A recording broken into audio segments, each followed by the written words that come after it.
This conference will now be recorded.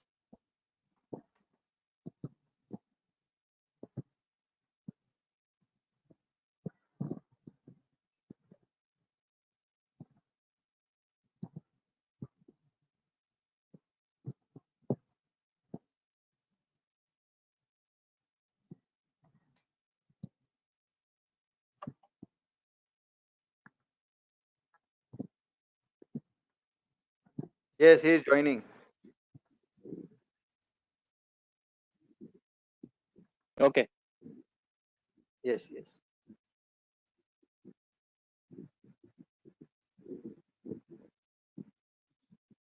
Vyomesh भाई बोलो sir. आज स्क्रीन पर half screen is blocked by this GoToMeeting app. How can I complete view So of my what you screen? what you can have is you have this option of view everyone on the top. If you can just see that.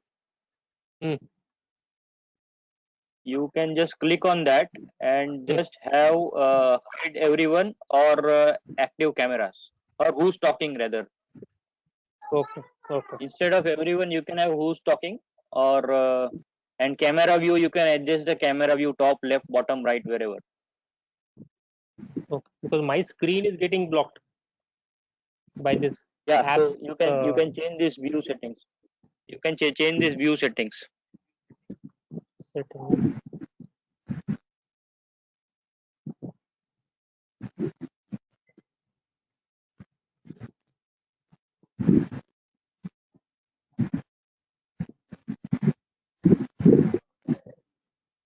Hello.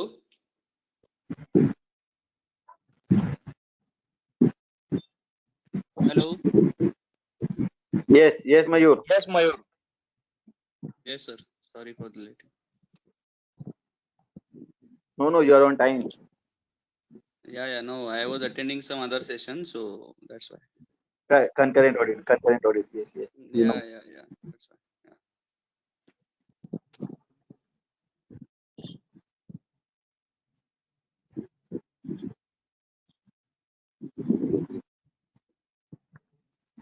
So Dharan sorted.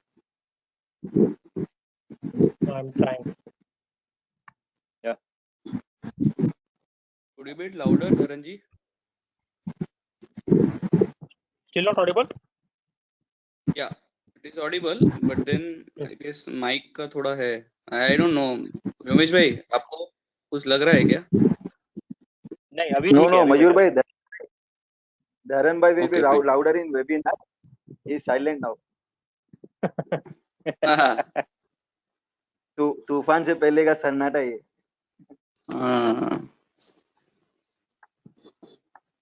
Actually, I got a lot of requests from all over the Dharan bhai. I would like to tell you that a lot of people from other regions are also willing to join your session. So I have sent links. They are asking for the link and registration details. So it's a great thing for the branch and for the speaker also. Thank you, sir. And Dharan bhai, especially, I also got some WhatsApp messages from the young members. They were saying that you have selected a very good speaker. He used to teach us in IPCC classes. I used to teach, yes. Got many I remember. messages. Yes. Yeah. From Chennai also we have participants, Dharan bhai. Oh. Now we had one from Delhi.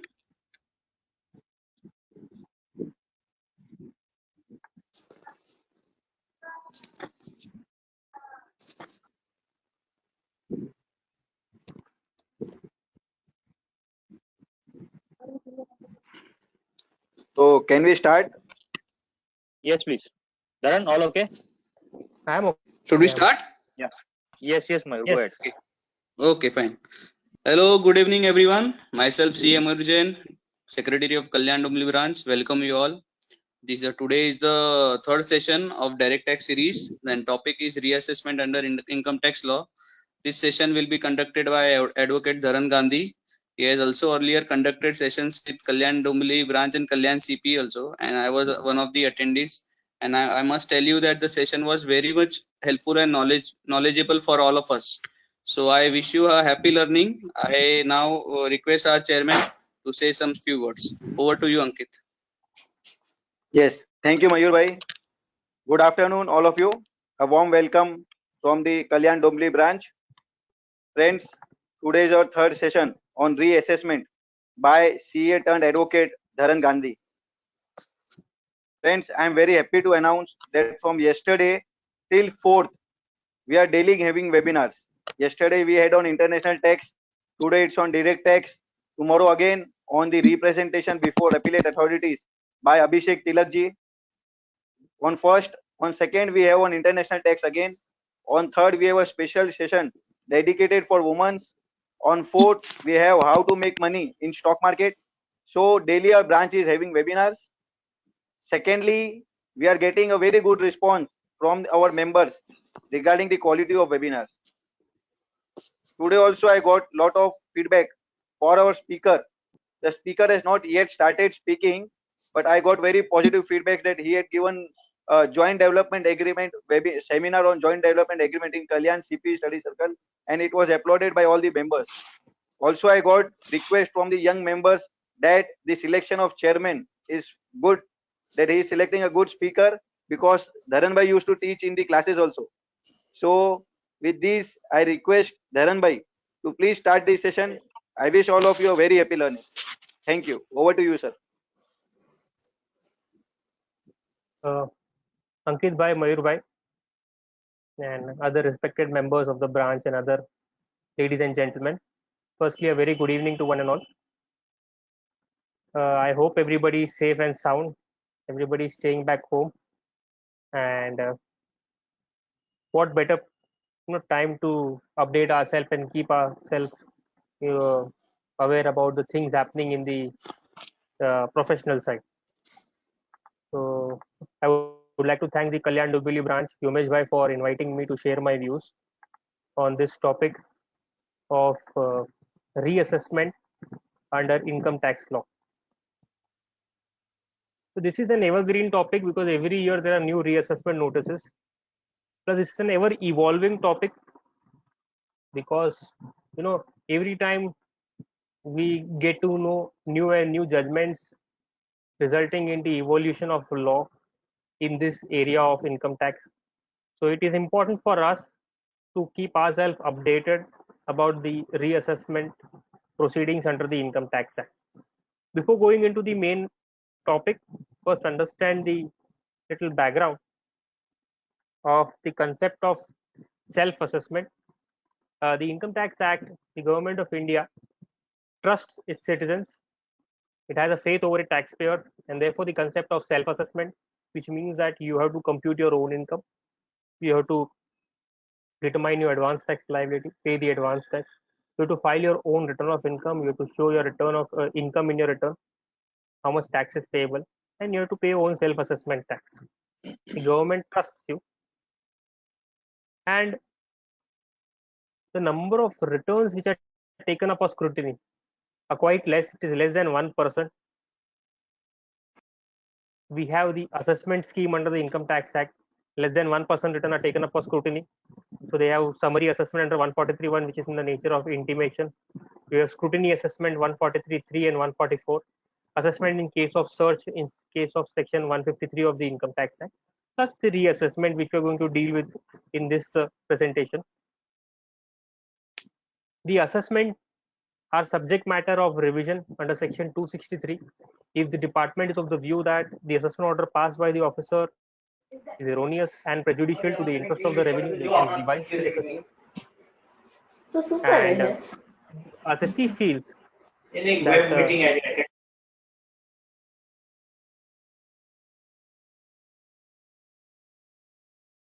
if the assessee feels that the assessment order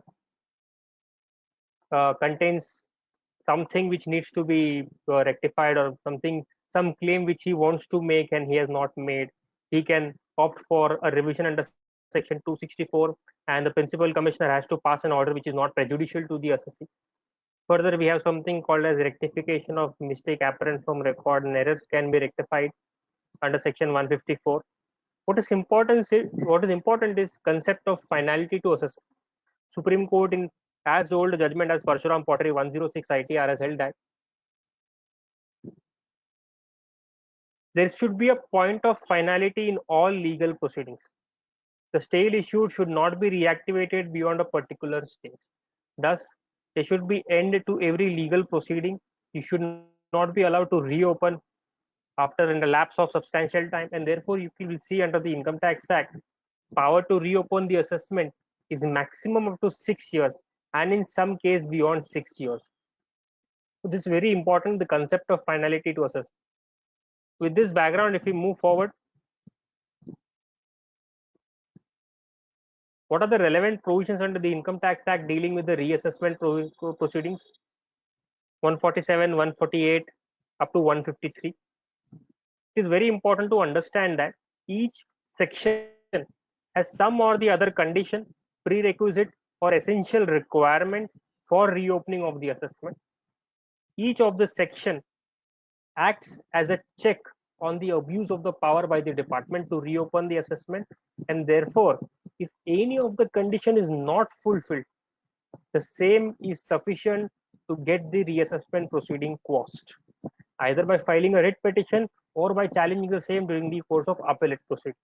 So this is the scheme of reassessment. A simple questions: at what stage can the income be reassessed? In case you have not filed a return of income, yes, it is subject matter of reassessment. Where you have filed a return of income, but there is only a summary assessment under 143(1), in that case also it can be reopened. If there is an earlier scrutiny assessment 143(3), 144, still there can be a reassessment. If there is no earlier scrutiny assessment but an earlier reassessment under 148, then can be a reassessment proceeding. If there are more than 2 earlier assessment, still nothing stops the department to reopen the assessment if other conditions are getting fulfilled. However, if an assessment proceeding is going on, at that point of time they cannot initiate a reassessment proceeding for the very same assessment, because if they want to make any addition, they can do so in the assessment proceeding itself. There is no need to reopen the assessment. So that is what our courts have held, that where the assessment or reassessment proceedings are pending, which are not completed, you cannot reopen the assessment. The basic section 147, which is a jurisdictional section under which the AO assumes power to reopen the assessment. Let us read the section. If the assessing officer has reason to believe that any income chargeable to tax has escaped assessment, then what he can do is he may assess or reassess such income and also any other income which is chargeable to tax and has escaped assessment and which comes to his notice subsequently. Each word in this section has to be given a proper meaning. There are different elements in this section. We are going to deal with each element in this section. Firstly, who must have a reason to believe? It's the assessing officer. So for example, there is a search in case of Mr. Praveen Kumar Jain in Mumbai by an officer who is situated in Mumbai. Based on that search proceeding, they found out that a party in Delhi has taken some accommodation entry from such person called as Praveen Kumar Jain. Can the officer in Mumbai initiate reassessment proceeding of the person based in Delhi? The answer is no. Similarly, if a person is assessed by ITO, say for example 2-3, then in that case his reassessment proceeding cannot be initiated by his neighbor, that is ITO 2-4. It is not valid. And there are judgments to this effect that non-jurisdictional AO cannot form reason to believe. We may go ahead. The AO sometimes, or in fact most of the times, receives information from outside source that your assessee, in your assessee's case, there is an escapement of income. So for example, the Mumbai assessing officer who had searched Praveen Jain, he has no power to initiate assessment proceeding in case of the Delhi person. So what he can do is he can pass on the information to the assessing officer of the person in Delhi. So that Delhi officer has now got an information from a Mumbai officer, and he can initiate the reassessment proceeding, but is subject to certain conditions. Firstly, AO has to apply his mind to the information received and form a reason to believe. It has been held by Supreme Court in case of Chugammal Rajpal versus Chalia. AO has to form his own belief. It cannot be by way of a borrowed satisfaction. It cannot be at the diktat of a superior authority or some other department of the income tax. Similarly, he has to verify the information received with the records of the assessing, and then after a holistic appraisal of the fact, he has to form a reason to believe that income has escaped assets, which gives us two important propositions. A reassessment cannot be by way of borrowed satisfaction. It cannot be at the behest of some superior authority. Merely based on the information received from a particular officer or a particular department, he cannot reopen the assessment. He has to apply his mind. It cannot be mechanical in nature, and therefore these are some of these safeguards or jurisdictional requirement is required. Just to give an example, the AO of Delhi party received information from Mumbai officer that the Delhi SSC has received accommodation entry from Praveen Kumar Jain. This information which he has received, he has to verify such information with the facts of the Delhi SSC's case. He has to verify the records. If need be, he has to call for further information by issuing summons. He has to verify कि ऐसा कुछ entry है कि नहीं उसके books. It is quite possible this may be a wrong information or some wrong assessee must have been caught into the picture. In such case, he has to verify everything. He has to verify the assessment records, and then he has to record reason to believe that income has escaped assessment. To take this case further, information is received mainly from two types of units of the income tax. One is the audit unit, other is the investigation wing. Firstly, the audit unit. Just like how a chartered accountant carries out the audit of his client, similarly in the income tax department, a case which is scrutinized is again audited by the audit wing of the income tax department. They verify whether the AO has conducted the scrutiny in correct manner, whether he has missed any point, and if he has missed any point, he brings that point to the notice of the assessing officer, and the assessing officer has to issue a notice by reopening the assessment.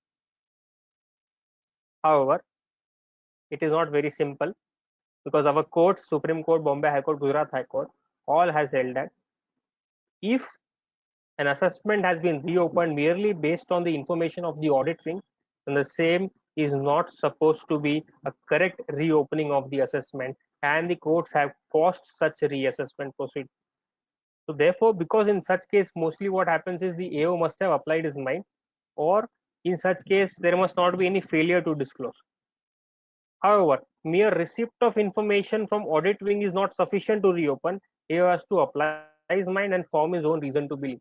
Similarly, in case of investigation wing, the AO has to apply his mind and form a reason to believe that income has escaped assessment. Generally, in case of investigation link, like what has happened in case of Praveen Kumar Jain or Mukesh Chokshi, the courts are quite lenient with the department, and they have in fact tried to cover up some of the mistakes of the department if the reassessment proceeding is based on the information from investigation wing. Nevertheless, courts have held that you have the assessing officer has to form his own reason to believe. He has to apply his mind, verify the information, and then record the reasons. So the first aspect is AO, your jurisdictional AO, must have a reason to believe that income has escaped assessment.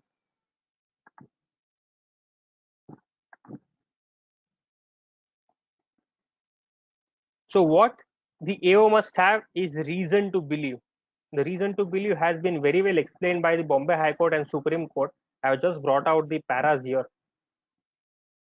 I'll just read One para from the Supreme Court judgment, Calcutta Discount Company. Expression reason to believe postulates belief and the existence of reason for that belief. Now, this word reason to believe has two words. One is reason and second is belief. There must be a belief that income has escaped assessment. Not only that, that belief must be backed by a reason why he has formed such belief. That is what has been stated by Supreme Court. The expression reason to believe postulates belief and existence of reason for that belief. The belief must be held in good faith. It cannot be a mere pretense. The expression does not mean a purely subjective satisfaction of the ITO. The forum of decision as to existence of reasons and the belief is not in the mind of ITO. Expression therefore predicates that the ITO holds the belief induced by existence of reasons for holding such belief. It contemplates existence of reasons on which the belief is founded, and not merely a belief in the existence of reason, including the inducing the belief. In other words, the ITO must, on information at its disposal, believe that income has been underassessed. Such a belief, be it said, may not be based on mere suspicion. So therefore, there should be a belief that income has escaped assessment, and this belief must be backed by some reason as to why the AO has come to such belief, which give rise to these propositions. There cannot be a reassessment merely on the ground of suspicion. At this stage of reopening the assessment, AO has to only form a reasonable belief and not a conclusive finding. He cannot reopen an assessment for verification purposes. For example, the assessing officer has got a information that assessee has taken unsecured loan from 5 parties. He wants to verify such unsecured loan, and therefore he forms a reason to believe that income has escaped assessment. This is not permissible because you need to have reason to believe that income has escaped assessment. You don't need a reason to believe for purpose of making further verification or inquiry. Similarly, say for example, if you are having an information that assessee in a particular year has invested in a property, therefore to verify the source of such investment, he needs to carry out the reassessment procedure. Again, this is not permissible. What AO is trying to do is to make fishing and rowing inquiry, and he is not trying to record a reason that income has escaped assessment. I have invested in the property, but that property is my income or it is from my undisclosed source. He is not coming out anywhere. What he is trying to do is he is trying to make an inquiry or verification, which the courts have held is not permissible. Yes. So the AO must have reason to believe that income chargeable to tax has escaped assessment. Courts, Supreme Court in Lakmani Mewal Das, very old judgment, has held that there should be a live link or nexus between the reason to believe and income chargeable to tax has escaped assessment.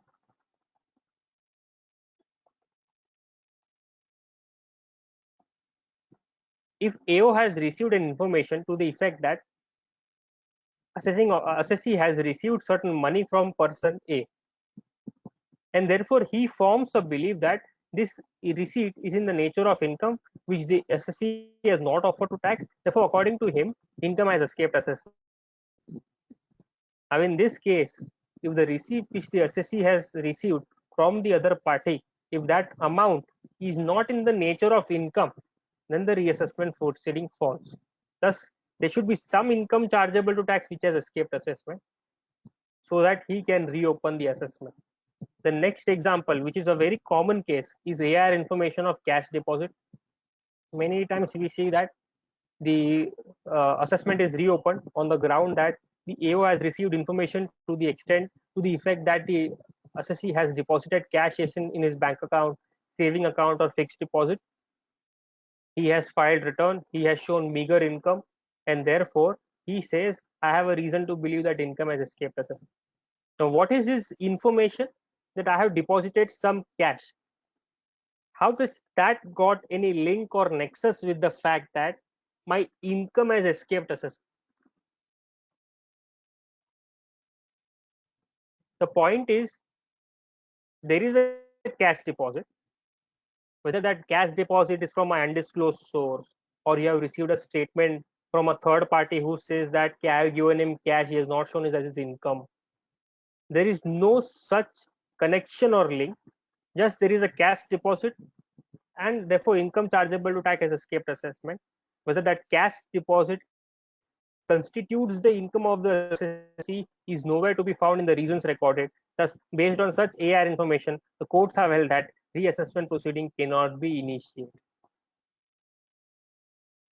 Similarly, prior to section 56(2)(10) and 56(2)(7), there were cases where the assessments were reopened on the ground that what you have invested or what you have constructed and the fair market value of property is different. So suppose you have invested 1 lakh in the property, but the fair market value of property is 2 lakh rupees. Therefore, they form a reason to believe that income has escaped assessment on the assumption or presumption that the balance 1 lakh rupee has been paid out of books of account after the undisclosed income. In such cases, merely because there is a difference between the fair market value of property purchased and the actual costs incurred, the courts have held that in such case assessment cannot be reopened, though they can reopen an assessment on the basis of an illegally obtained material. For example, they come to your place for a search. In the search proceeding, they find some material. You challenge the search proceeding. The search proceeding is quashed on the ground that the search is not a legal search. Therefore, search proceeding quashed, they cannot initiate proceeding under section 153 of the Act. However, the material which they have obtained in such illegal search can be used to reopen an assessment under section 147 of the Act. Now, I'll just give two examples to draw some points. Firstly, AO in his reasons recorded states that as per the information received, assessee has received so much income. However, assessee has not filed his return of income, and therefore I have a reason to believe that income has escaped assessment. However, the fact of matter is that in this case, assessee has filed his return of income. In such case, if the grounds or the reasons are based on some erroneous information, some incorrect basis, the courts have held that assessment cannot be reopened.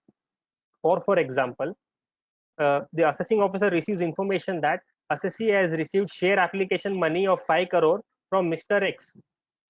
However, during the course of assessment proceeding on verification, assessing officer finds that there is no such income or share application money received by the person. Or take another example. The assessing officer receives information to the effect that A Private Limited has received unsecured loan from Mr. X. But A Private Limited shows that I have not received an unsecured loan. It is my other group company, AB Private Limited, which has received the loan. Thus, the reassessment proceeding is based on incorrect information on the basis of non-existent ground or a wrong ground, and therefore in such cases, the courts have held that in these cases, reassessment based on erroneous information or incorrect basis cannot be allowed.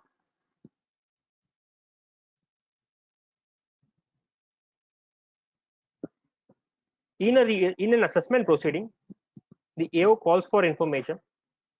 He verifies the information. He is satisfied, and he has not made any adjustment. For example, he has called for the information that whether your rental income received from letting out of property is charged to tax by the assessee as business income. He verifies it. He finds yes, it's okay. After 2 years, there is a changing assessing officer. The other assessing officer verifies the record. He finds that no, this income should be taxed as income from house property and not as business income, and therefore he reopens the assessment based on the very same issue, based on the very same facts. In such case, the courts have held that merely on the basis of change of opinion, a reassessment proceeding cannot be initiated. Just because you have a different view does not mean you can reopen the proceedings. Very settled principle, Supreme Court in case of Calcutta Discount Calvinator have held that a reassessment is not permissible on the basis of change of opinion.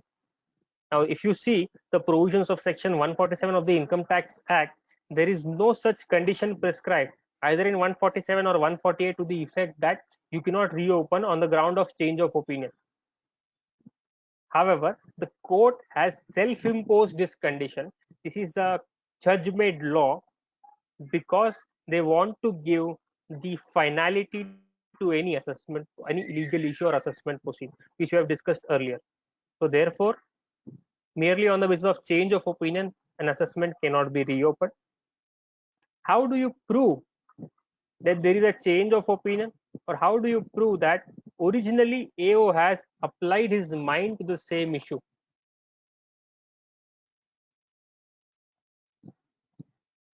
So if in the original assessment proceeding there is a notice issued under section 142(1) saying please give details of your income from house property or income from letting out of house property, you furnish the information, you show that this income has been offered to tax as business income in your return submission. In the assessment order, there is no discussion about this aspect.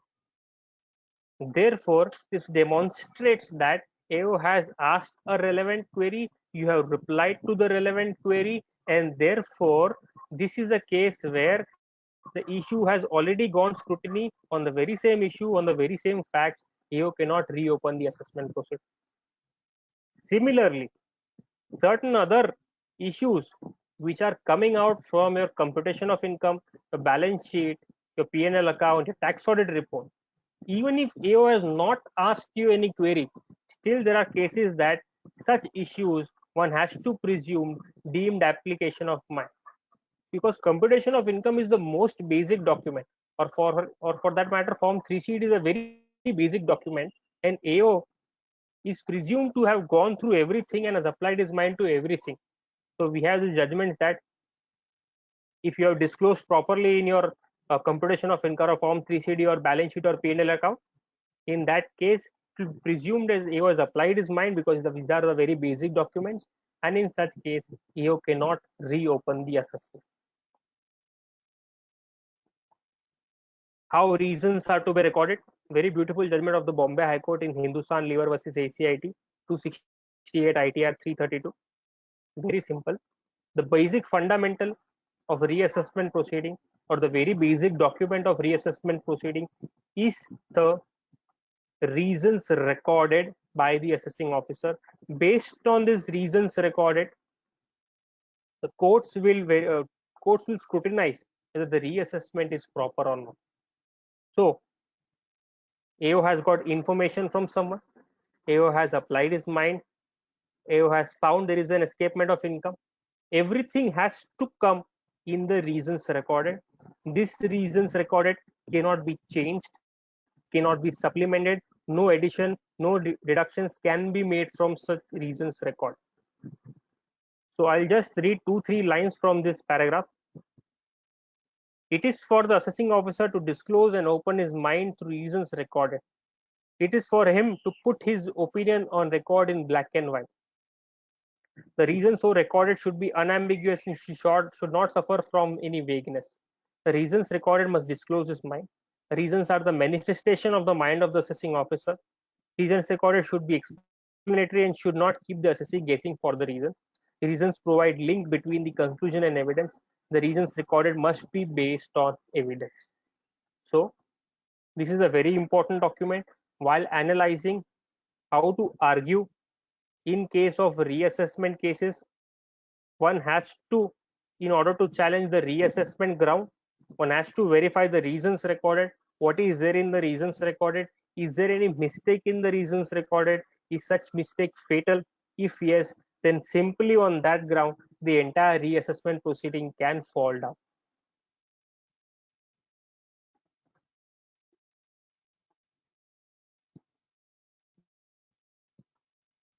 Yes. Now if you have seen section 147 as well as explanation 3 to section 147,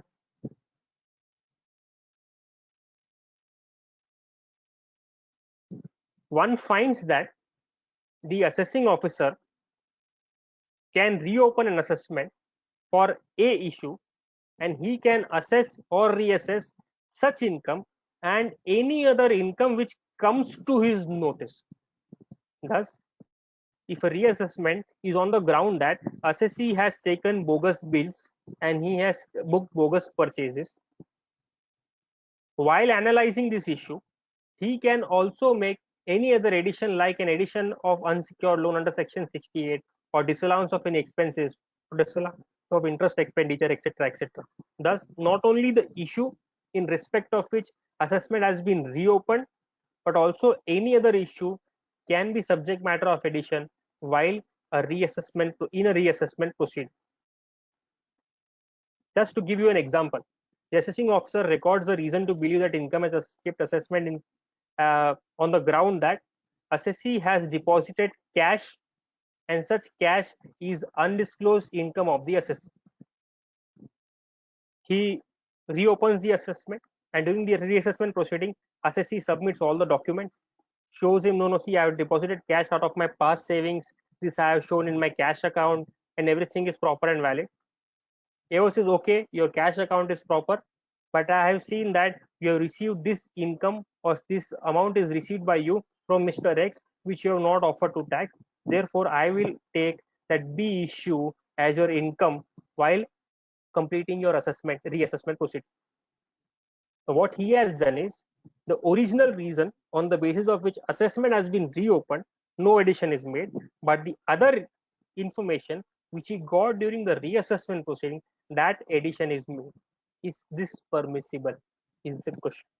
The answer is this is not permissible.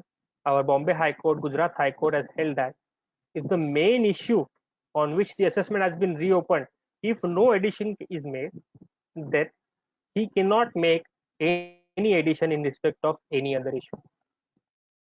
Just to stretch this forward, AO reopens the assessment on A issue. In the assessment proceeding, AO makes that addition. He also makes addition on B issue. You challenge that order before the CIT appeal. CIT appeal gives you relief qua the first issue, A issue.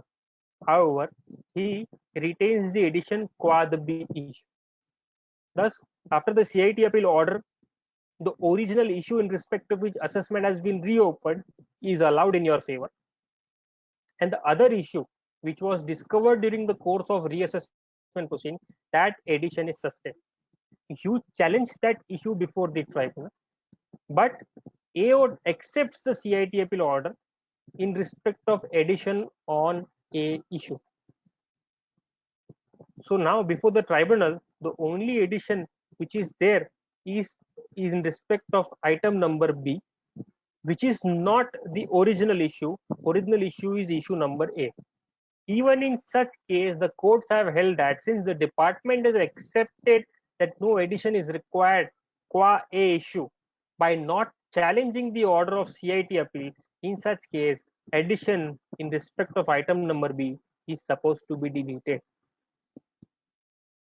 Now, there is one important point which one needs to notice.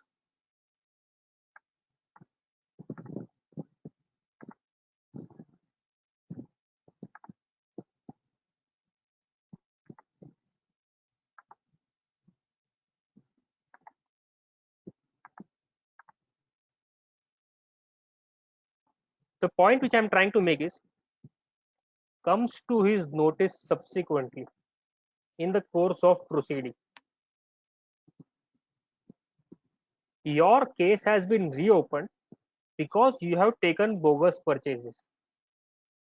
The 142(1) notice which has been issued, that notice, AO calls for all sort of information. He calls for your balance sheet, P&L account, explain your share application money, explain your unsecured loan, explain your debtors, explain your creditors. Everything under the sun is, all information is called for by the AO. Is this permissible? Can the AO issue a blanket notice calling for all information and then make addition? In my humble view, AO can only ask for information relating the issue in respect of which assessment has been reopened. And during the course of such verification, if he finds something else, then he can carry out inquiry in respect of that issue and make addition. However, the first notice cannot be a blanket notice, because the words are, it comes to his notice.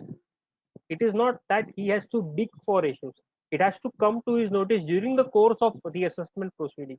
So my humble understanding is, he cannot issue a blanket notice. He has to issue notice pertinent to issue in respect of which assessment has been reopened. During that course of verification, if he finds something else, then he can go into the other issues, but directly calling for information in respect of other issue is not permissible.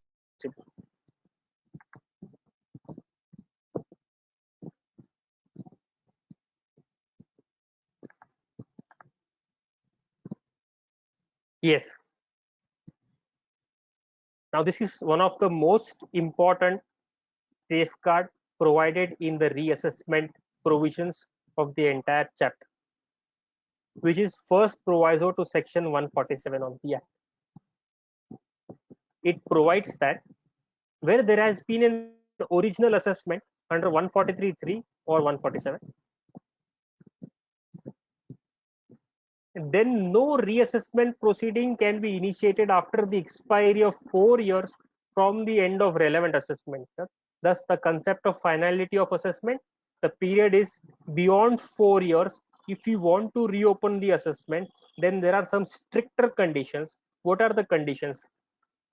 Unless any income chargeable to tax has escaped assessment by reason of either failure on the part of the assessee to file a return of income, or failure to disclose fully and truly all material facts necessary for his assessment. So there are two conditions. Firstly, there has to be an earlier assessment under 143(3) or 147. If that is the case, then reassessment beyond 4 years from the end of the relevant assessment year is possible if two conditions are fulfilled. Firstly, there has to be a failure on the part of the assessee to make a return of income. Suppose you have made a return of income, generally it is the case, then the income which has escaped assessment as per the AO should be as a result of failure on the part of the assessee to disclose truly and fully all material facts.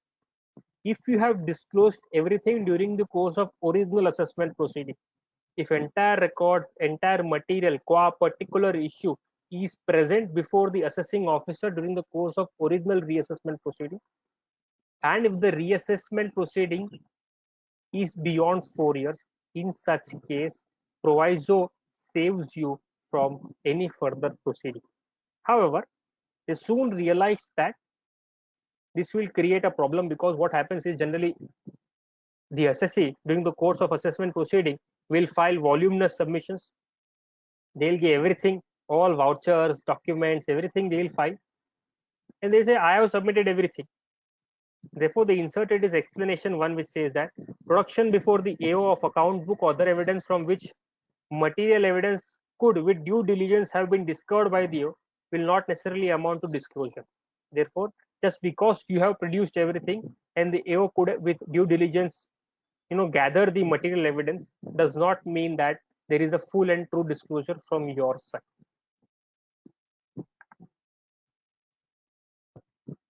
Supreme Court, in case of Calvinator and New Delhi Television, has, and the Bombay High Court and many other courts have held that if there is no failure to disclose, then no reassessment is possible. Just I'll briefly explain the facts in the case of New Delhi Television Limited versus DCIT, NDTV versus DCIT case. What happened in that case was, the assessee company received certain share application money and share capital in a year.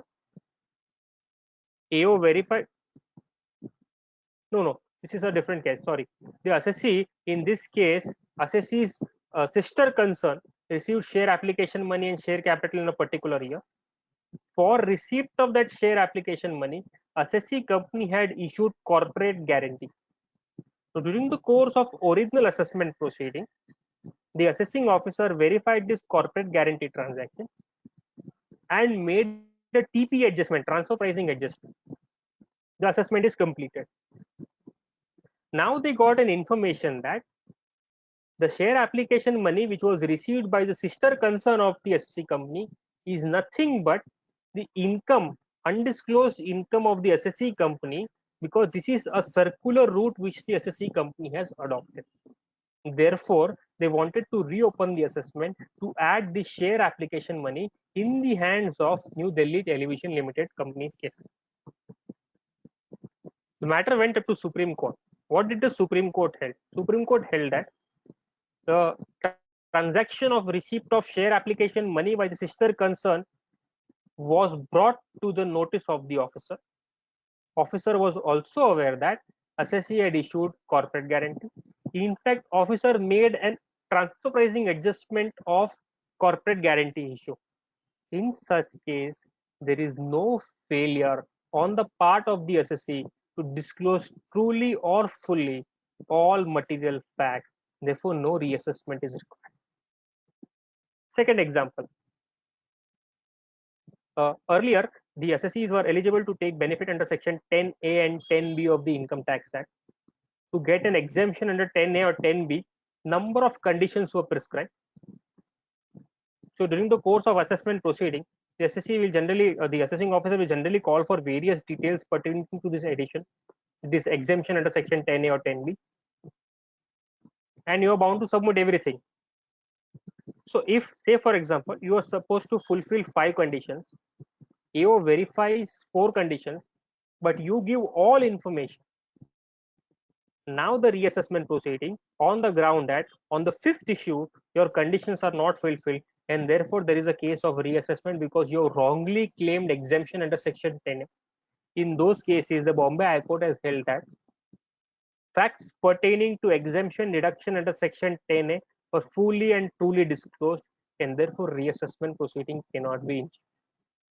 In fact, taking this one step further, courts have held that the reasons recorded, in that reason recorded, AO has to allege, make a statement that there is a failure on the part of the assessee to disclose fully and truly all material facts.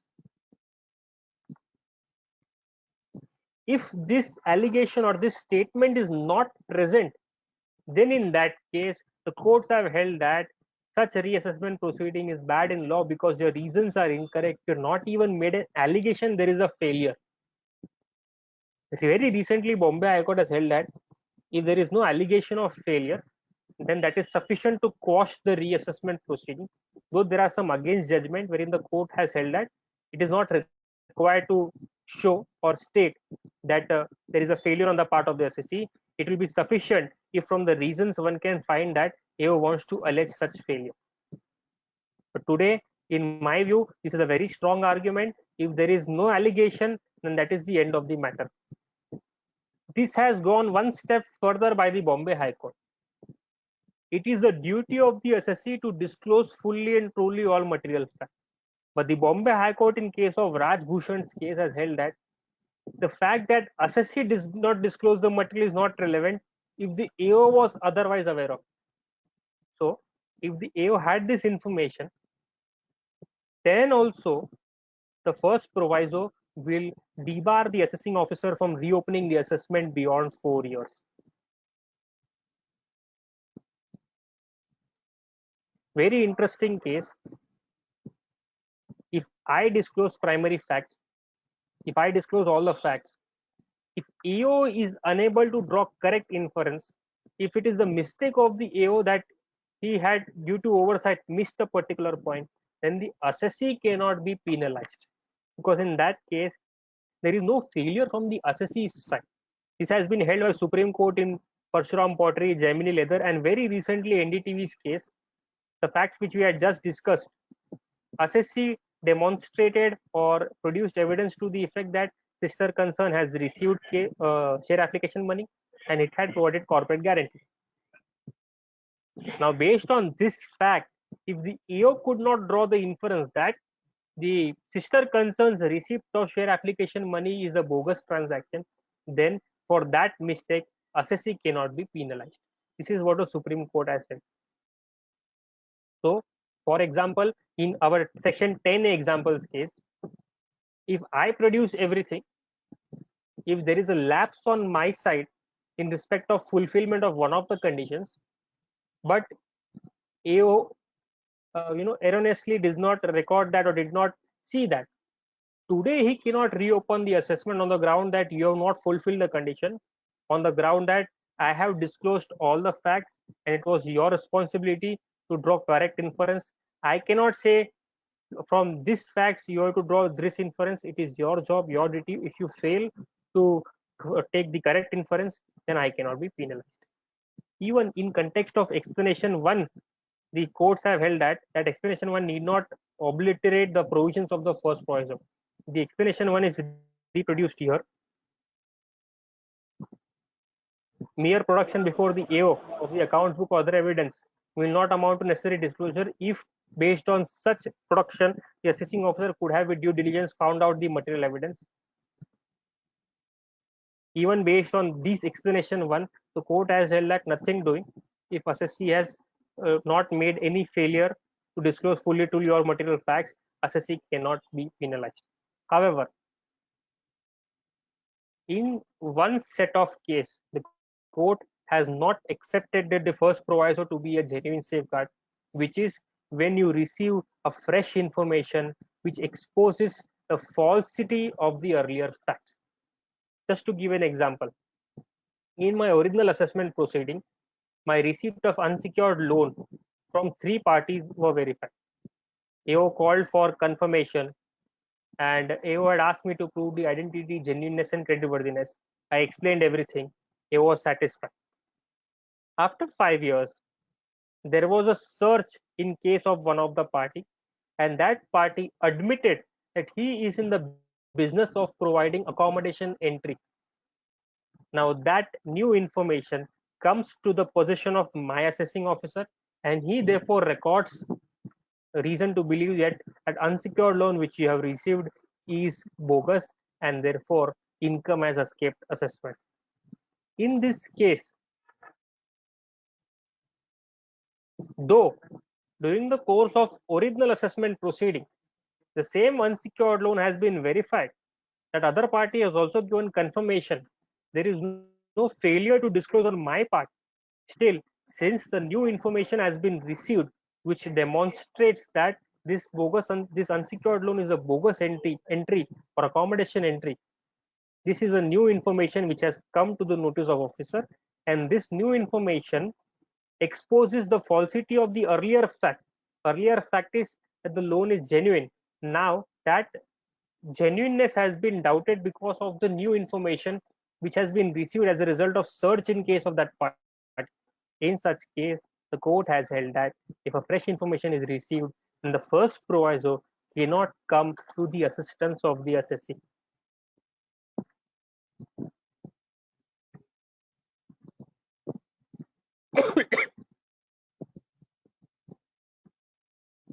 One more jurisdictional condition which the court has laid down is having any tangible new material to reopen the assessment. If you read the entire section 147, there is no requirement to have a new tangible material.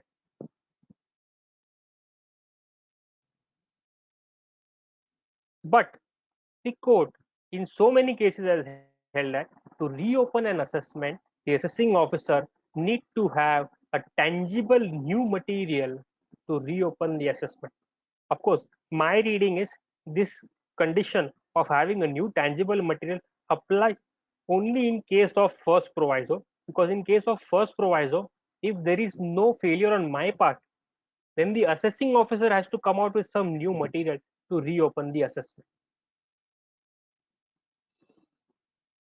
Section 147 also has a third proviso which states that if any issue is subject matter of appeal before the CIT appeal or tribunal, then on that very issue there cannot be any reopening of the assessment. This is just to avoid multiplicity of proceedings. For example, I have incurred an expenditure of rupees 100. AO in the course of assessment proceeding verifies and says that no 50 is not proper, you have enhanced your expenditure. He disallows 50 rupees. Against that 50 disallowance, I am in appeal before the CIT appeal. Now if the AO wants to reopen the assessment to disallow the balance 50, in this case, I can very well argue that this issue of disallowance of expenditure is subject matter of appeal before the AO, and therefore you cannot reopen the assessment. This is just to avoid the multiple proceedings.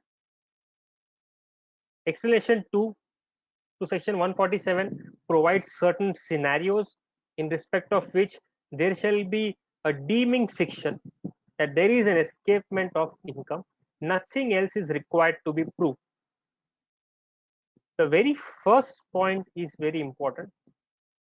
Where no return of income has been furnished by the SSC, although during the previous year his income exceeded the maximum amount which is not chargeable to tax. This is very important. Just to give a simple example, a salaried employee, he receives salary of rupees 5 lakh per annum. His employer deducts his TDS, and he is under the impression that since TDS has been deducted, I need not file my return of income. In case of such person, AO has an AIR information that this person has deposited cash in his account, and therefore he has a reason to believe that income has escaped assessment. So frankly speaking, if everything is proper, then merely relying on AIR information of cash deposit, AO cannot reopen the assessment. We have already discussed it. However, in this case, since the person was required to file his return of income and he has not furnished his return of income, as a result of that, even in this case, it will be difficult to argue that reassessment proceeding is bad in law. There is a deemed escapement of income. Nothing else is required to prove.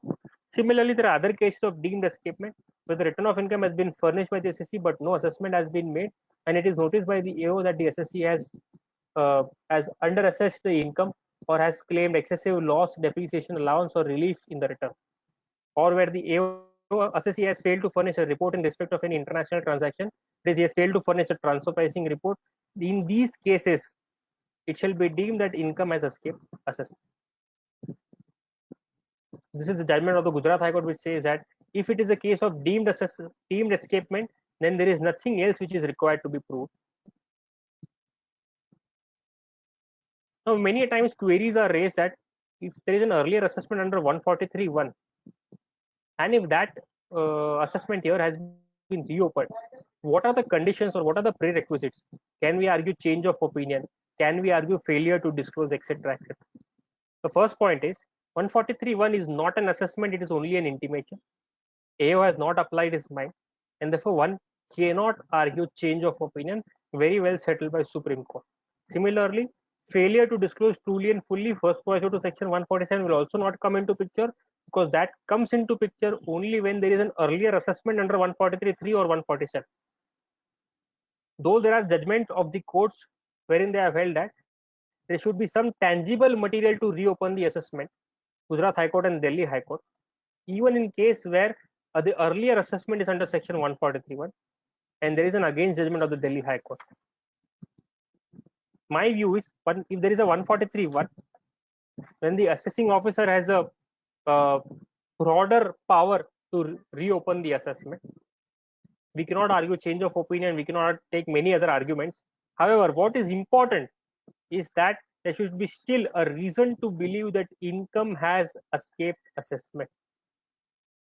This Bombay High Court, in case of Ankita Chokshi, if I may just read, even in case where the return of income has been exceeded by the processing under 143(1) of the Act, reopening of the assessment can be done only when the assessing officer has a reason to believe that income chargeable tax has escaped assessment. Mere fact that return has been processed under 143(1) does not give AO a carte blanche to reopen the assessment. Thus, even in such case, the basic condition of 147 that your assessing officer should have a reason to believe that income has escaped assessment is a prerequisite. So these are, up till now we were only discussing the provisions of section 147. We have seen there are so many conditions which are required to be fulfilled to reopen the assessment. Even if a single condition is violated, courts have held the reassessment proceeding to be bad in law. Now we move on to section 148, which is another section in this context of reassessment proceeding, it requires an assessing officer to serve a notice on the assessee. Notice is served requiring the assessee to furnish a return of income before a specified date. And once the return of income has been filed, the provisions of this act shall apply as if this return was a return required to be furnished under 139. The most important aspect is the last statement. The AO shall, before issuing a notice, record his reason for doing so. Thus, under section 148, AO has to issue a notice requiring the assessee to file a return of income.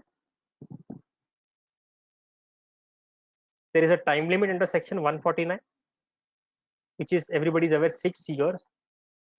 Therefore, if the 6 years is expiring on 31st of March, then the notice under section 148 must leave the hands of the assessing officer on 31st of March. If he has signed the notice on 31st of March, but he has posted such notice on 1st of April, then in such case, the court has held that reassessment is time barred. The very judgment of the Gujarat High Court, wherein the notice itself was posted after 31st of March, the court has held that reassessment is bad in law. Similarly, such notice should be served at the proper address. If it is served at the wrong address, again the reassessment is bad in law. However, very recently, a Supreme Court in case of Ivan Interactive 418 ITR 662 has held that if the notice is issued as per the PAN database address, merely because assessee is filing return of income for last so many years at some showing some different address, notice is not bad in law. Notice is good because assessee is required to change the address as per the PAN database. If he has not done that, issuance of notice at the address as per the PAN database is valid. This is again a difficult judgment which we have to deal with. Similarly, if a person has died, notice cannot be issued in case to a dead person. It has to be issued to his legal heirs, and the Bombay High Court and Madras High Court has held that notice issued in the name of deceased assessee is not valid in law. In fact, it may so happen that assessing officer is not even aware that a person has died. Still, the Madras High Court has held that there is no provision in the law to intimate the assessing officer that the assessee has died, and therefore, in such case, the court has held that notice issued in the name of a non-existent person is bad in law. Similar finding is given in context of an amalgamation or in case of conversion of company. So, if A company gets amalgamated into B company, A company is no longer in existence, B company is in existence. To reopen the assessment, assessing officer has to issue notice to B company and not to A company. And if the notice or jurisdictional notice is issued in the name of A company, non-existent company, the same is held to be bad in law. We have seen that all the provisions of the act apply. Therefore, once you have filed a return of income, AO is required to issue you a notice under section 143(2) of the act. Such notice, if not issued, then the entire reassessment proceeding is again bad in law. Also, you are allowed to revise your return of income because all provisions of the act apply as if it is a return filed under 139. You can revise your return, but you cannot claim a higher relief than what you have received in the original assessment. These are the time limits for reopening of the assessment. There is a time limit of 16 years to reopen the assessment in case if the income is in relation to any foreign asset. This was recently introduced in 2012. Apart from that exception, the maximum time limit to reopen the assessment is 6 years. If your income chargeable to tax escaping assessment is more than 1 lakh rupees and it is not more than 1 lakh rupees, then the maximum time available to the assessing officer is 4 years from the end of the relevant assessment. This time limit of 6 years to reopen the assessment is subject to the first proviso. Therefore, if there is no failure on the part of the assessing to disclose fully and truly all material facts, though time limit available under 149 is 6 years. EO cannot reopen the assessment beyond 4 years if there is no failure. Mind you, for the assessment year 13-14,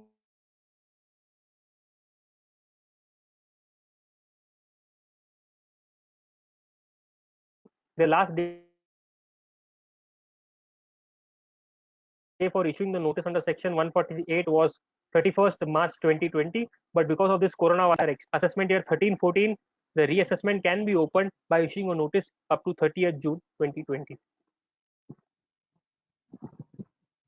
This time limit under section 149 will not apply to cases which are prescribed under section 140. Just to give an example, assessee has transferred his property in the assessment year 12-13. In that year, he has not offered to tax any capital gain. Assessing officer finds out that assessee has received consideration for this transfer in assessment year 15-16, and he taxes the capital gain in the assessment year 15-16. Transfer has taken place in assessment year 12-13, but AO has taxed capital gain in the assessment year 15-16. Assessee challenges this addition before the CIT appeal and before the tribunal. Tribunal holds that this capital gain has to be taxed in the assessment year 12-13. However, tribunal order comes in the year 2021. Say, for example, 1st April 2021. Tribunal order states that this capital gain should be taxed in the year 12-13. Now, what happens is, on 1st April 2021, time limit to reopen the assessment for the assessment year 12-13 has already expired.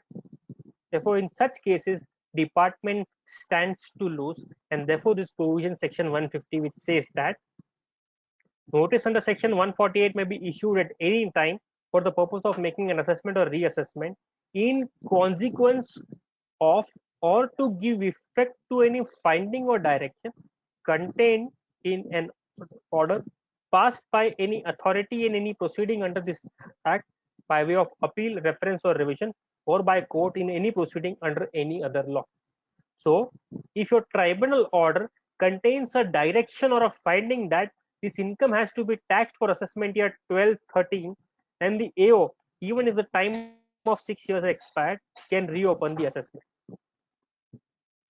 So, this is the safeguard which is there in section 150. Of course, there is no unlimited time limit even under this section, because say for example, if this capital gain was chargeable to tax in assessment year 5-6, and if the tribunal gives a finding in 21 that this capital gain belongs to assessment year 5-6, not assessment year 15-16 in 21, and 16 or 15 years are elapsed, in such cases there is a time limit which is there in the subsequent paragraph. It says that the above provision shall not apply in any case where any such assessment, reassessment, or recomputation as referred to in that subsection relates to an assessment year in respect of which assessment, reassessment, or recomputation could not have been made at the time the order which was subject matter of appeal, reference, revision as the case may be was made by the reason of any other provision limiting the time within which any action for assessment, reassessment, or recomputation may be taken. So, at the time of passing the assessment order of 15-16, if reassessment of AY 5-6 was otherwise permissible, then in 21 the AO can reopen the assessment. However, the time of passing the assessment order in AY 15-16, if AY 5-6 reassessment was already time barred, no reassessment can be. Another important safeguard contained in this bunch of section is section 151, which requires sanction from a higher authority. After 1/6/2015, to reopen an assessment beyond a period of 4 years from the end of relevant assessment, sanction of principal commissioner or commissioner is required. And if it is within 4 years, sanction of joint commissioner is required. Now, what do you mean by sanction? While granting sanction, the sanctioning authority, that is either the principal commissioner, chief commissioner, or joint commissioner, etc., He has to go through the reasons recorded, go through the record, has to apply his mind, and then he has to give a section that yes, in my opinion, this is a fit case for reopening the assessment. Prior to 1/6/2015, this was a scheme of granting of sanction. In this case, the courts have given various propositions. Firstly, if sanction is to be given by joint commissioner, but it is given by principal commissioner or vice versa, it is not valid in law. Bombay High Court has held that if a particular job is to be done by one officer, only he has to do that particular job. His job cannot be performed either by his superior officer or by a person who is not superior to him.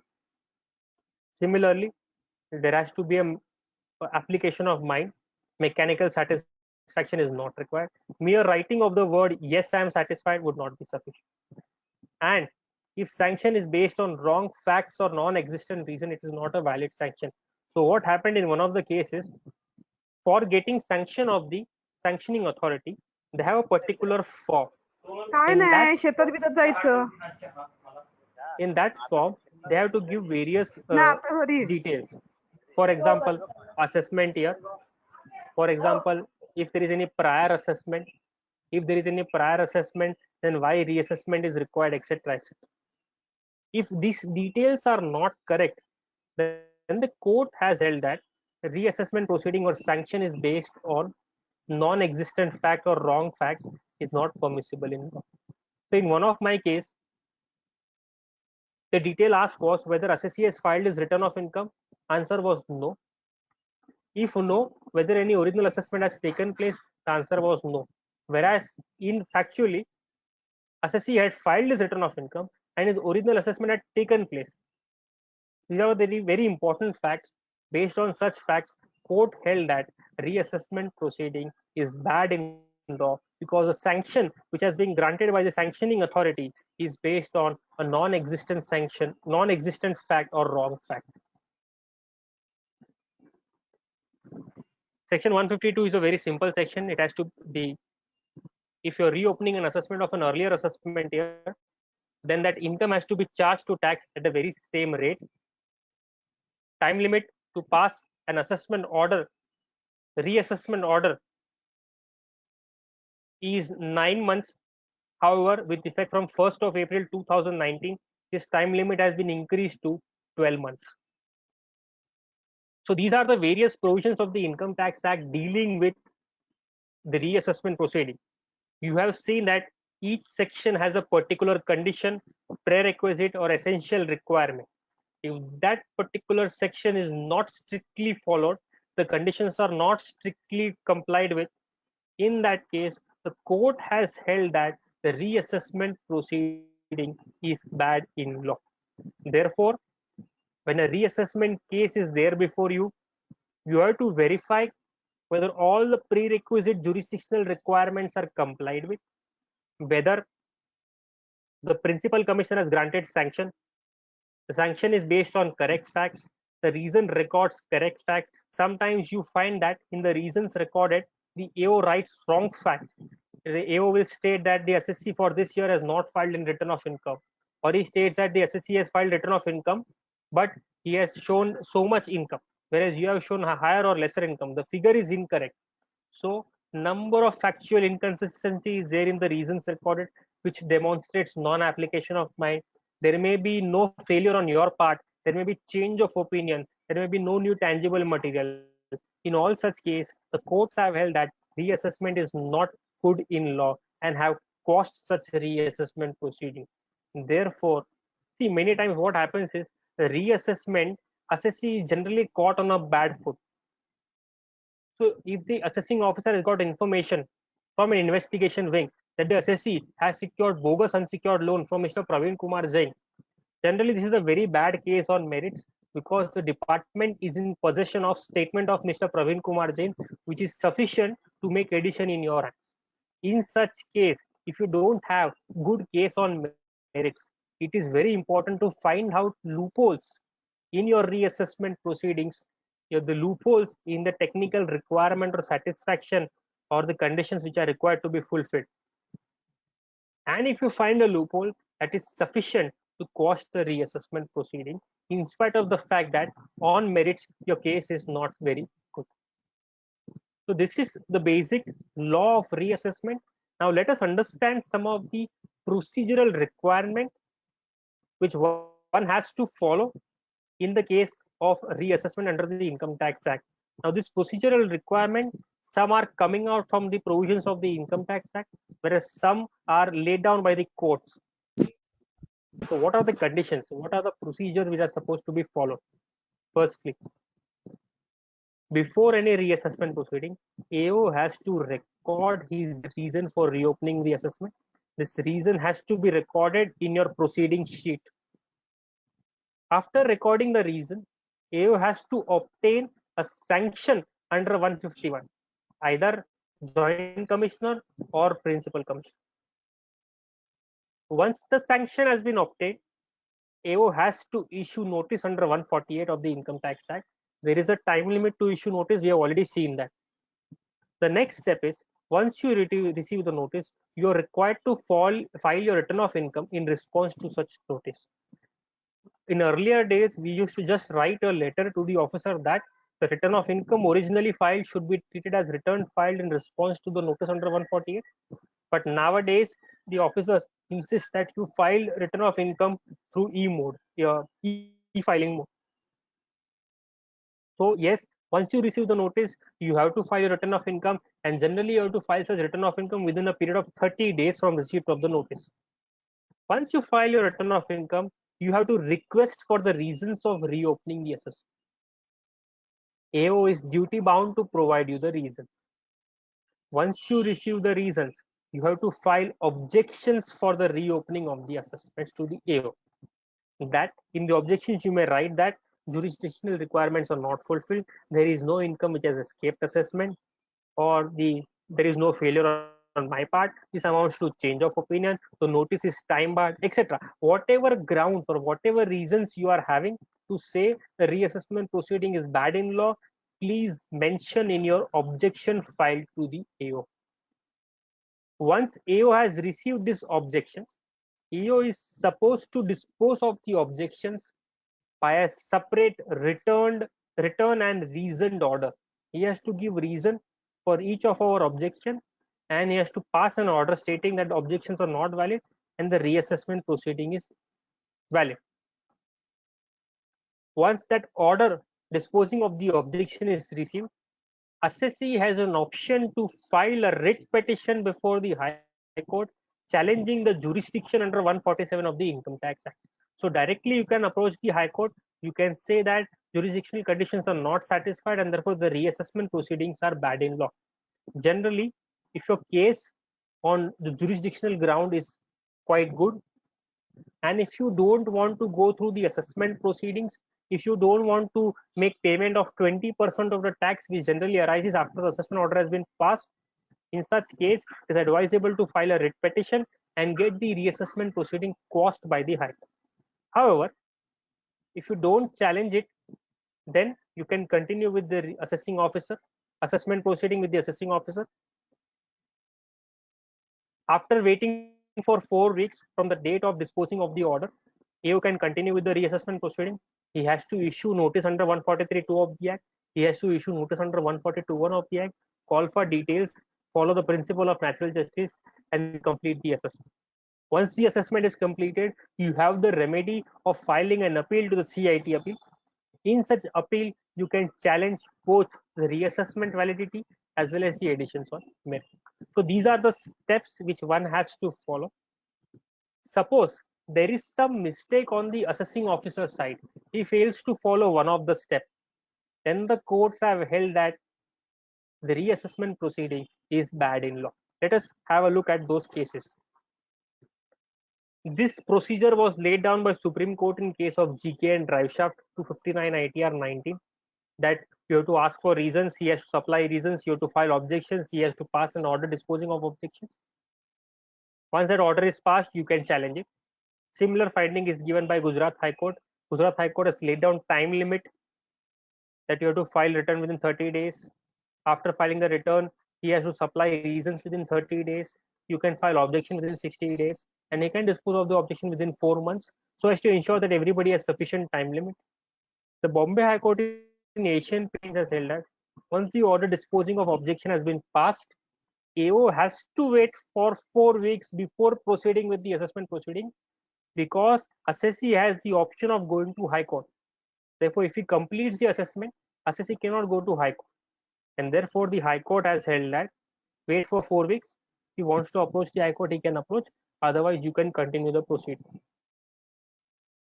Now, if these procedural aspects are not satisfied by the assessing officer, still the courts have held that reassessment can be quashed. For example, if prior to issue of notice, reasons are not recorded, then the Bombay High Court has held that such reassessment is bad in law. Similarly, if in spite of asking for reasons, assessing officer has not supplied reasons, court has held that such reassessment is bad in law. If you have filed objections, but AO has not disposed of the objections, again the assessment has been held to be bad in law. So in some cases, the court has set aside the assessment to the AO to dispose of the objection. In other cases, the court has quashed the entire reassessment proceeding. If the assessing officer has passed the reassessment order within the 4 weeks, we have seen the Asian Paint judgment, Bombay High Court has held that he should not proceed within 4 weeks. So if he proceeds within 4 weeks and passes the order, then the Bombay High Court has held that such a reassessment order passed within 4 weeks has to be quashed.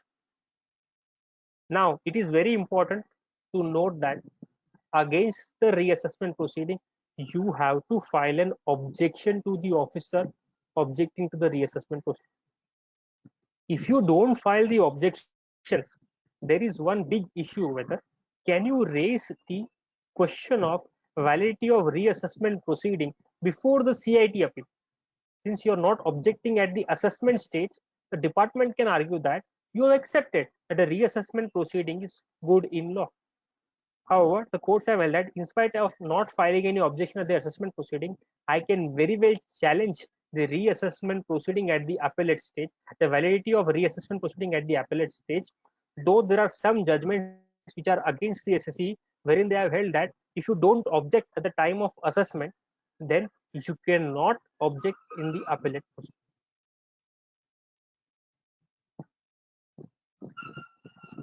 Yes, so this is insofar as the procedure is concerned.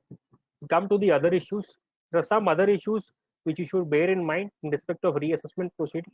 Firstly, a reassessment proceeding is for the benefit of department, income tax department of the revenue, and therefore in this reassessment proceeding, when you are supposed to file a return in response to the 148 notice, you cannot take or make a claim which was not earlier made and which results into reduction of your income.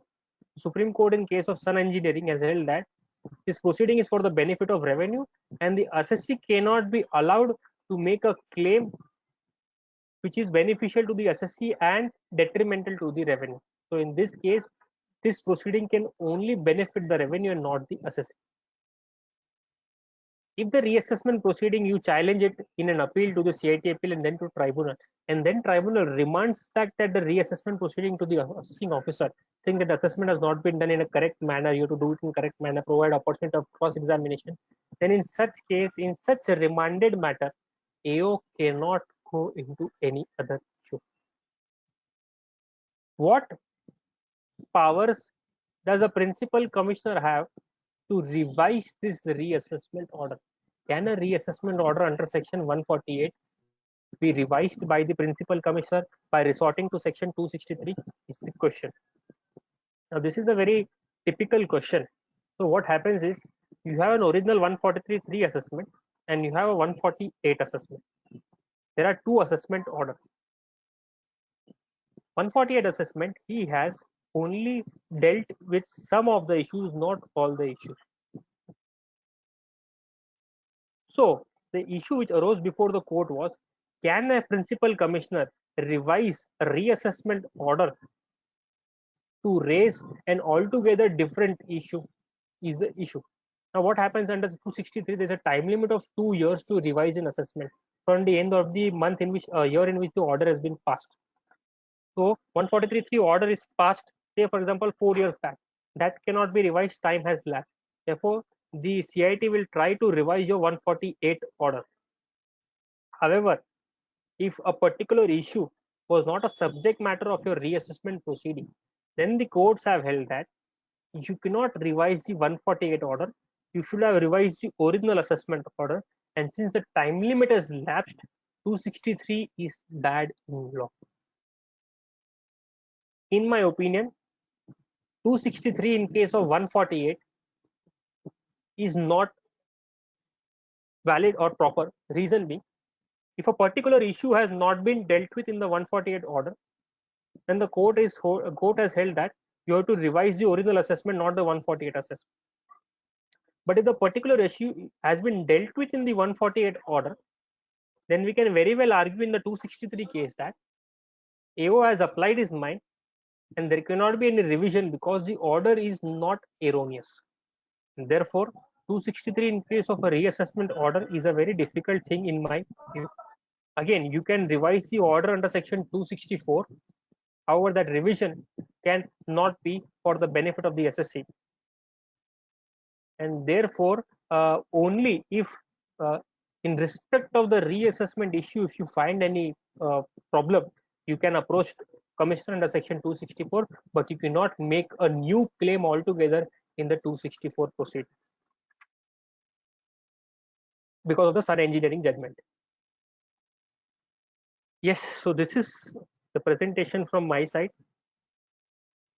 I hope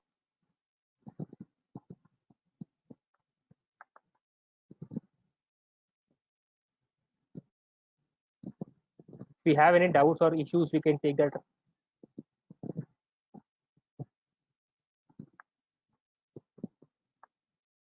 Yeah, so Dharan, Umesh here. Yes, I yes. think we have enough time. So if you can throw some light on change of opinion. Hmm. For instance, 143.3 has already been done, Hmm. right? And we discussed briefly about the change of opinion, etc.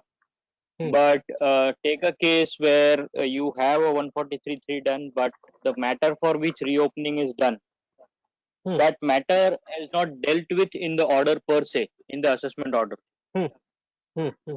Uh, so assuming it is a 68 case, 68 matter, or any addition for that matter, bogus purchase, whatever, it was Hmm. not dealt with in the order per se, but as far as SSC is concerned, all the details were provided, all the details are there.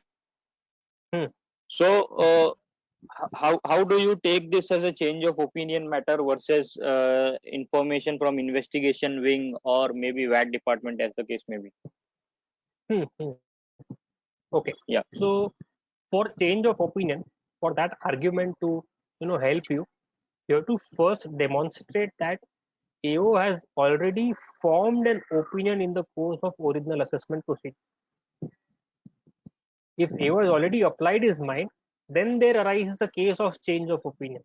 So first thing is to demonstrate that whether AO has raised any inquiry during the course of original assessment proceeding and whether he has applied his mind. If you have made a return submission, in spite of the fact that there is no discussion in the assessment order, generally if the AO agrees with your contention, he will never write anything in the assessment order. Only if he is not agreeing with you, he'll make adjustment and he'll make a mention in the assessment order. Otherwise, you will not find anything in the assessment order. Just because nothing is written in the assessment order does not mean he has not applied his mind. If he has raised a query, you have replied, and he has taken into account that reply. However, if he has received a fresh information from some other department, then the argument of change of opinion becomes very difficult. If some fresh information is received which demonstrate falsity of facts, then the argument of change of opinion will become very difficult. Okay. So there is a question from Tejas Soda. Please share where addition is done on the basis of statement given by other party with investigation wing. Hmm. The other party has retracted his statement. Hmm. So what I'm supposed, please share whether Yeah, so can the addition be made on this case where the statement is retracted by the other party? So there are two aspects. One is can he reopen the assessment? And the second part is once he has reopened, can he make the addition? Insofar as the reopening of assessment is concerned, if there is a valid statement recorded, then he can reopen the assessment. But insofar as the addition is concerned, if the statement is already retracted, then it will be difficult for them to make the addition. Cases, they are going ahead with the statement which was recorded earlier. With the record, and they are not acknowledging the retraction, correct? Yeah, retraction letters are filed by us. The other party has retracted, but they are not considered. They have already added in three cases. My suggestion would be twofold. One, you say that the statement has been retracted, therefore the original statement has no validity.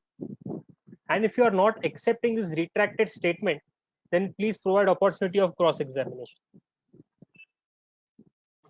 Noted. And if still they are not providing opportunity of cross-examination, then the assessment is bad in law. This has been held by a Supreme Court in case of Andaman Timber and the Bombay High Court in case of HR method. That non-providing opportunity to cross-examination goes to the very root of the matter and quashes the assessment person. Understood. Yes.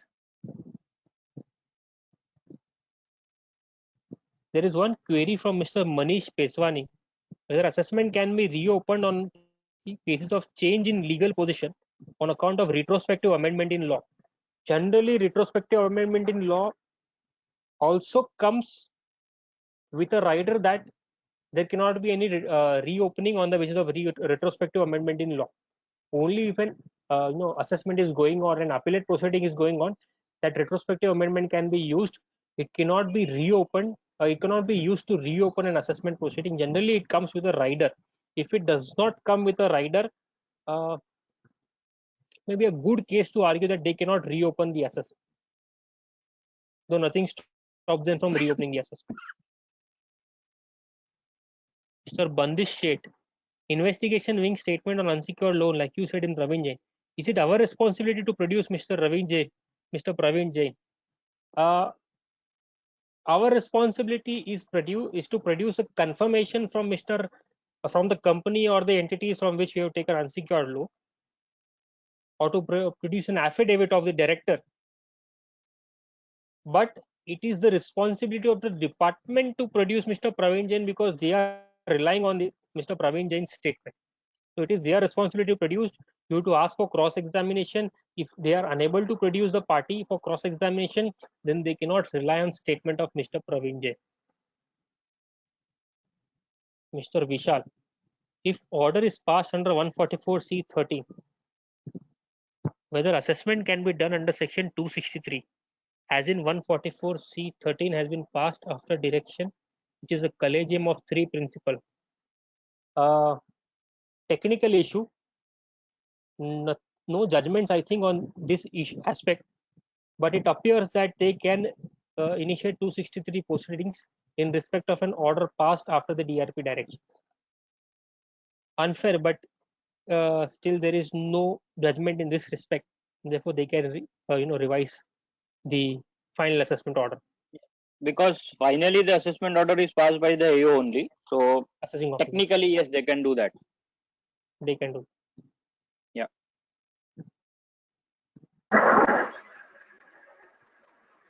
So, Any other questions? hi. Continuing the same question. Hello. Yes. Yeah, we shall go ahead.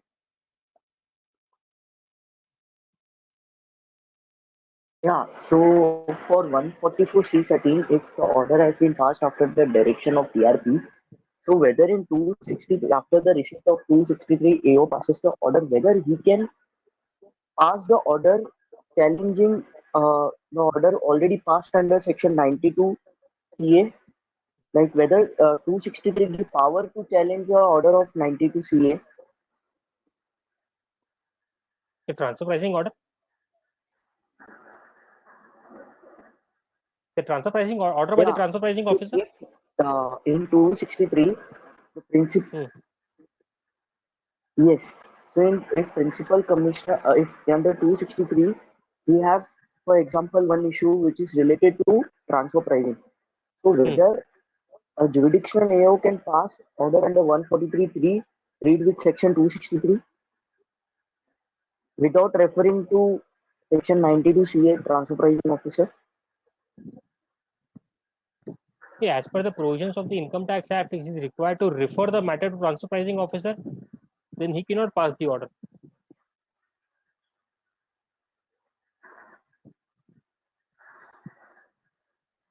Okay, so that can be challenged. But one point Ground here can be is that challenged. now, yes, now there is no as such requirement of referral to the transfer pricing officer. There is no threshold, etc. So that point is also to be considered while challenging this ground. Correct. It's If this belong to pertains to an assessment old year assessment, 11, 12 and 12, 13. so if this pertains to old So assessment year, you have to verify the guidelines for that year. There was a particular threshold limit to refer it to transfer pricing officer. If that is still there Correct. and he has not referred, then you can very well challenge. Yeah. okay. And Dharan, Thank you. just one thing, again, now that we have some time, we can also dwell upon NDTV as we were just discussing offline. NDTV says that the primary onus is on the assessee to disclose the primary facts. But it nowhere discusses or it nowhere defines what do you mean by primary facts and what do you mean by secondary facts. So effectively, it has opened a Pandora's box in terms of what is a primary fact or what do you mean by the secondary fact. So say for So the example, NDTV again, yeah, yes, yeah, go ahead. just an example, like it is a matter of share premium 56 to 7B issue, and I at the time of original assessment the details were already been submitted in terms of the valuation, in terms of the valuation report, the balance sheet, the details of the investor, etc. Now in the investigation wing, the matter has been raised and they say that the valuation is incorrect because the figures are inflated, actual numbers are inflated, right? Based on this, the again I am applying NDTV to this very fact, and as an assessee, the ground that I would take is I have disclosed all the primary facts. So this investigation wing going on to the actual figures is a secondary fact. Correct. So how do you see this as primary versus secondary? Okay. So first we'll discuss NDTV's case. The primary facts there, as we already discussed, is that during the course of assessment proceeding, the fact that a group concern or sister concern had received share application money was in the knowledge of the officer. The fact that assessee had given corporate guarantee was in the knowledge of the assessing officer, and they had in fact made a transfer pricing adjustment to add some income in respect of corporate guarantee fees. So all these facts were within the knowledge of the officer. They had received a fresh information, or they had in the subsequent assessment year found out that this share application money which the sister concern had received, the share application money is nothing but a circular routing of the fund, and this fund belongs to the assessee company. In fact, they had also received some complaints from the shareholders of the assessee company regarding this circular routing of the fund. Yes. And based on these reasons, the reassessment proceeding was initiated. This was beyond 4 years, and therefore the failure to disclose that condition kicked in.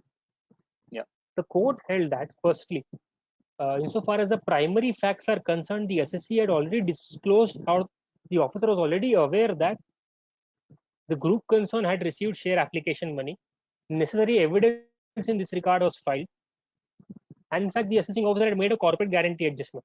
Actually, the facts were the group company had no business per se, and only on the basis of corporate guarantee issued by the assessee, that the group company received the share application money. So these facts were within the knowledge of the assessing officer. Court held that you have sufficiently disclosed. Based on this fact, AO could have drawn an adverse inference at that point of time, and therefore, merely because AO did not do that, the assessee cannot be penalized. One important fact to be noted in this regard is, if fresh information of circular routing in the form of complaints from the minority shareholder was ignored by the Supreme Court on the ground that that information was never shared with the assessee either before the High Court proceeding or before the Supreme Court. Since this is a new fact, not disclosed to the assessee, no chance given to assessee to rebut this fact, therefore we are ignoring this information.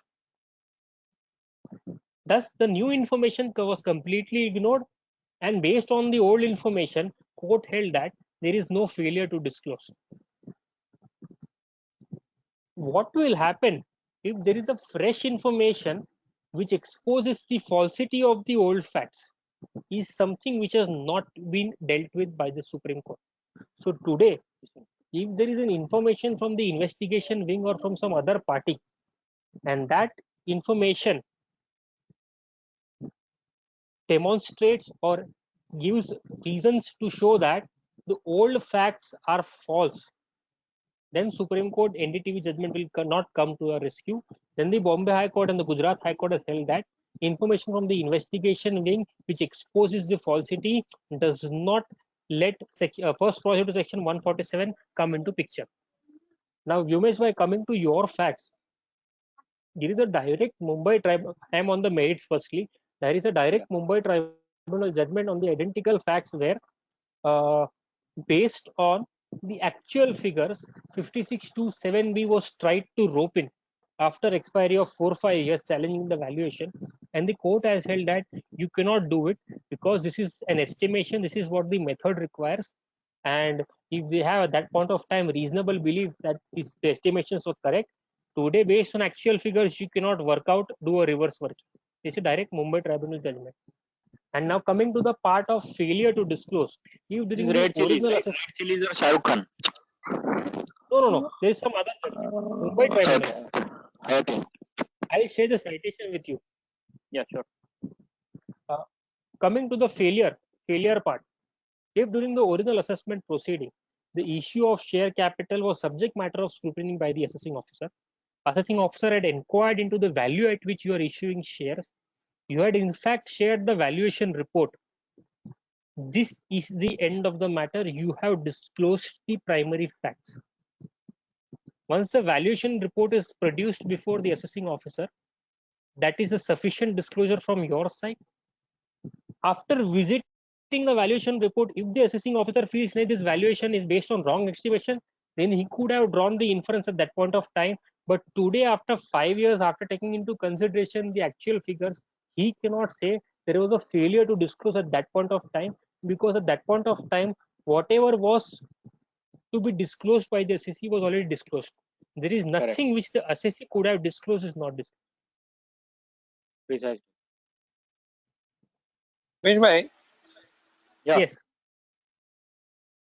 yeah, can I speak, Umesh bhai? Yes, sir. Please go ahead. Yeah, I think NDTV also, they have said it is, they have not gone actually, at the end, they have not gone into the merits, and they have said still department can issue 148, saying that that you have not, means they have found a technical fault in the notice. They have not actually gone into the merits, na? That is the They have said second part. yeah. Still that 6 case years, is up open. to 60. Yeah.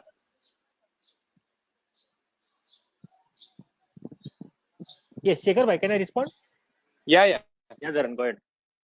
So there was another issue before the Supreme Court in case of NDTV. They had tried to invoke the second proviso to section 147, which allows an assessing officer to reopen the assessment beyond 6 years up to 16 years if the income is in respect of any financial or foreign income or foreign interest, foreign asset. Yeah. So in that context, when that 16 years clause is invoked, then failure to disclose condition is not kicked in. only when 6 years clause is invoked that failure condition is kicked in. So for that 16 years, Supreme Court has held that nowhere in the notice or nowhere in the reasons recorded it is coming out that you are relying upon this proviso.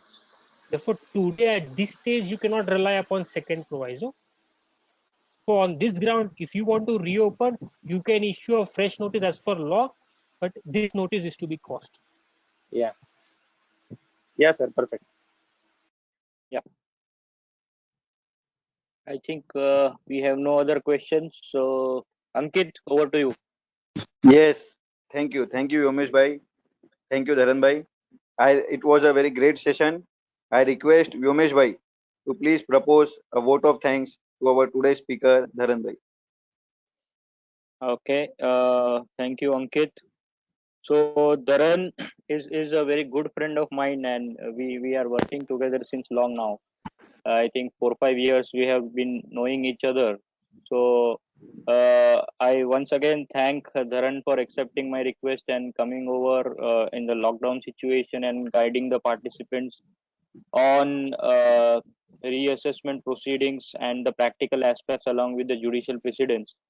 It was a very good session, Dharan, and you covered all the practical aspects along with the law as well as the judicial precedents. So on behalf of Kalyan Dombili branch and all the participants, I offer a hearty vote of thanks to you for sparing your time and efforts for today's session. Thank you, Dharan. Thank you so much, Umesh bhai. Thank you so much, Kalyan and Dombili branch, Ankit bhai and Mayur bhai. Thank you so much. Yeah. Okay. Thank you. So we end this meeting, Ankit. Any Yes, announcements? yes. Yeah. No further announcements. Okay. Thank you. We have a session tomorrow on appellate proceedings, representation before appellate authorities. We'll assemble again tomorrow same time. Thank you very much. Thank you, Dharan.